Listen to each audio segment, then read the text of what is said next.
retired U.S. Marine bomb technician. Always good to have you in focus. First of all, talk to me about the 8-day delay. And I understand what the White House is saying. They waited for a specific time for safety. What are your thoughts as a warrior? I don't think that's why they waited. I don't believe that. I don't think they waited to shoot it down because they were afraid it might land. In the 1960s, we put a rocket on the moon. I mean, come on. But with that being said, there may be some relevance on what we were doing over those 8 days. The truth is, we're probably way behind China on technology. And having worked in the signal space myself, our military probably wanted that time to try and see how this thing was being navigated, what type of signal was coming into it, if we had the devices to jam it. I think they made an honest assessment that the surveillance that it was providing or conducting was not a risk to us. And their decision was, let's give ourselves time to see what we can or can't do to affect this moving forward. The problem therein lies is they come out with a horrible PR campaign. I mean, I'm a fair person, Harris. I look and I see just about every Republican condemning it probably wants to run for president next cycle. Tom Cotton and Mike Pompeo specifically right there in front of you. So I get that. There's a lot of politics here, but that's what leaves the American people in a really bad spot. We have a president who's done more to embarrass and demoralize our military since any president since Vietnam, who botched Afghanistan, fell asleep on Ukraine, lets our southern border get invaded, has no answers for Iran or North Korea, and he's the one that's left with this football of, even if our military made a wise decision to not shoot this balloon down, he has no one on his team capable of messaging anything to 300 million Americans who saw a Chinese spy balloon in the sky and wants to know why our government let it traverse across our country. So if your plan is to be deceptive and not let China know what you're up to, I don't know, have something believable to tell everybody else. Is that too much to ask? Or just the truth? I mean, the silence was deafening. DC, it's not Harris. like You we really knew expect for the truth? Yeah, we didn't know for 8 days. Well, we knew when it traversed into our airspace.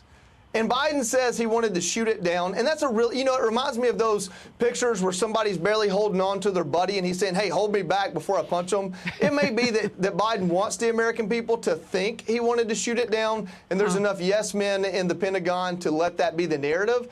But probably, more than likely, it was his decision not to shoot it down. He's the commander in chief. And if there's a good reason for it, from operational security, having been in that world, I can believe that. But at least have something to tell the rest of us that's somewhat true and believable. And this idea that they were afraid that it would land on a cow in Montana doesn't cut the mustard. All right. Politico reports that House Republicans now want to hold President Biden accountable for his inaction on the spy flight. Here's what they tweeted. They're mulling a resolution to criticize his response. This again, Politico reporting, that could hit the floor tomorrow, the same day as President Biden's State of the Union address. Democrats, however, don't seem the bit at all stressed about the timeline. Senator Chris Murphy tweeted, I hope everyone understands the performative unseriousness of shoot the balloon down Twitter. It's not real. It's all theater. Another tweet after the takedown. See, all better, bedwetters. Congressman Don Byers joining in on the downplay. Great news for my Republican colleagues. They can stop panicking about a balloon. Joey. Yeah, Chris Murphy is a hack who would have us all disarmed. That way, if there ever was some action taken by another country, we couldn't defend ourselves. Chris Murphy would have us put our entire security in the hands of a government that let a spy balloon fly over us for 8 days. So that tells you where they're coming from. They're towing party lines. And quite honestly, I'm a little bit disappointed in House Republicans that their first action is a condemning resolution. How about let's dig into our military readiness? How about let's put something on the floor that says let's get our technology up to speed with China? How about do something proactive rather than theater? You just won the midterms by the hair of your teeth. You barely elected a speaker. Republicans, it's time to actually win, not just act like the Democrats, but from a different angle. You know, you brought this up twice now, and I'm wondering, when you say that we need to up the grade of our technology, are you indicating that maybe we were spending all of that time, most of that time, those first few days, trying to figure out what, when, how, where? I mean, I think they would have shot it down long before that.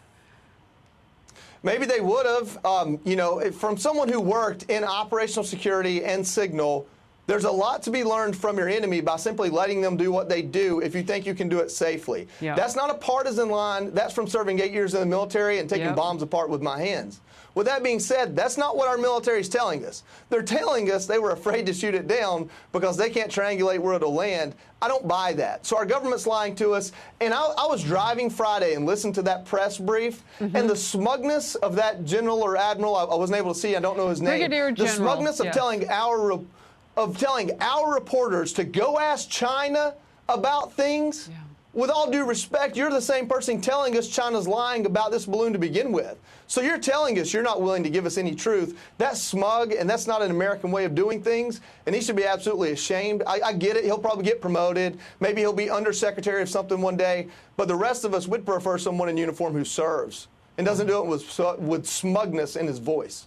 Yeah. Amen. I mean, I commented on how much hot air was in the room when he was speaking. Almost maybe as much as probably there was more than that balloon. Yeah. Well, that's what my comment was. I was covering it live. Last real quick one. And the problem, Harris, there's still hot air in that room. The balloon's gone. There's still hot air in that room and from this administration. Real quickly, and then we have to go. The word payload did come up at that news conference, and since then, can you talk to me about what they were calculating with that? Because they never would explain it.